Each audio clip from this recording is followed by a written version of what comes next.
ప్రభువునందు ప్రియులారా, మీ అందరికీ ప్రభు యేసుక్రీస్తు నామమున శుభములు. కిటికీలు లేని ఓడ. ప్రపంచంలో నిర్మించబడిన ఓడలన్నిటికీ ఇరుప్రక్కల కిటికీలు ఉంటాయి. ఎందుకంటే ప్రయాణికులు కిటికీ గుండా బయటకు చూస్తూ సముద్రాన్ని, అలలను ఆస్వాదిస్తూ ప్రయాణాన్ని సాగించటానికై ఓడలకు ఇరుప్రక్కన కిటికీలు ఉంటాయి. అలాగే మన గృహాలకు కూడా కిటికీలు పెట్టుకుంటాం. కిటికీలోంచి బయటకు చూస్తూ ఆనందిస్తూ ఉంటాం. ఆదికాండము 6:16 దేవుడు నోవాహును వాడ చెయ్యమని ఆజ్ఞాపించినప్పుడు ఆ వాడ 3 అంతస్తులు గలదిగా నిర్మించమన్నాడు.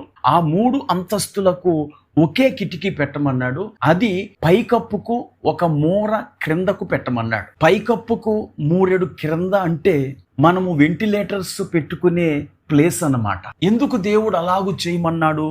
ఒకవేళ ప్రస్తుతం వాడలకున్నట్టు మామూలు కిటికీలు ఆ నోవాహు వాడకు పెట్టి ఉండినట్లయితే ఉప్పొంగుచున్న అలలు, మృతదేహాలు, విధ్వంసం వీటన్నిటినీ చూచి ఆ ఓడలో ఉన్నవారు అలజడికి గురవుతారు, లేక భయానికి గురవుతారు. ఉన్న కిటికీ పైన ఉన్నది.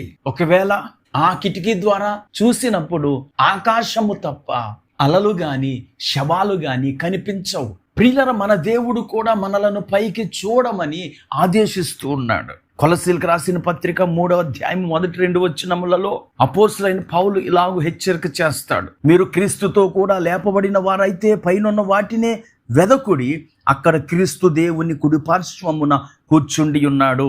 ప్రియులారా, మనము ఈ లోకము వైపు చూచినప్పుడు సమస్యలు కనిపిస్తాయి, శోధనలు కనిపిస్తాయి, చెడు వార్తలు వినబడతాయి. వాటన్నిటిని చూచినప్పుడు మనము భయాందోళనకు గురి అయి దేవుని కొరకైన పరుగులో మందగిస్తాం. మరి అపోస్తలుడైన పేతురు యేసు వెనకాల నడుస్తూ ఉన్నప్పుడు కొంతసేపు బాగా నడిచాడు, గాని ప్రక్కనున్న గాలిని, సముద్ర తరంగాలని చూచినప్పుడు భయపడి మునిగిపోయాడు.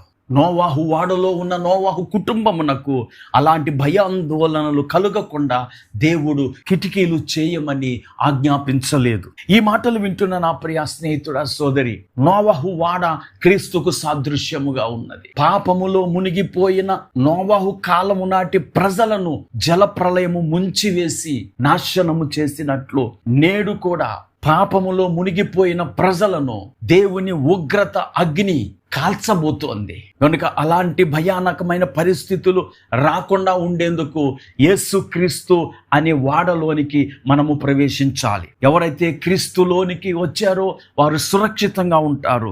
రోమీయులకు రాసిన పత్రిక 8:1 కాబట్టి ఇప్పుడు క్రీస్తు యేసునందున్న వారికి ఏ శిక్ష విధి లేదు అని బైబిల్ అభయమిస్తోంది. ప్రియులారా, నోవాహు కుటుంబం సుమారు సంవత్సర కాలం వాడలో ఉన్న తర్వాత వర్షం ఆగిపోయింది, తుఫాను సద్దనిగింది, నీళ్లు ఇంకిపోయాయి, వారు బయటకు వచ్చారు. ఈ మాటలు వింటున్న నా ప్రియ స్నేహితుడా, సోదరి, నువ్వు క్రీస్తు అనే వాడలో ఉన్నావా లేదా?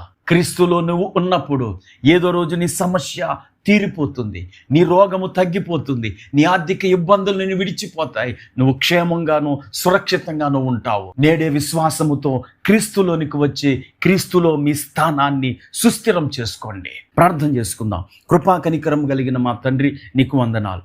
ఈ మాటలు వింటున్న మా వీక్షకులు ఎవరైతే రోగముల చేత బాధపడుతున్నారో వారిని ఇప్పుడే ముట్టి స్వస్థపరచి ఆందోళన నుండి విడిపించమని యేసుక్రీస్తు నామమున ప్రార్థించి వేడుకుంటున్నాము. ఆమేన్.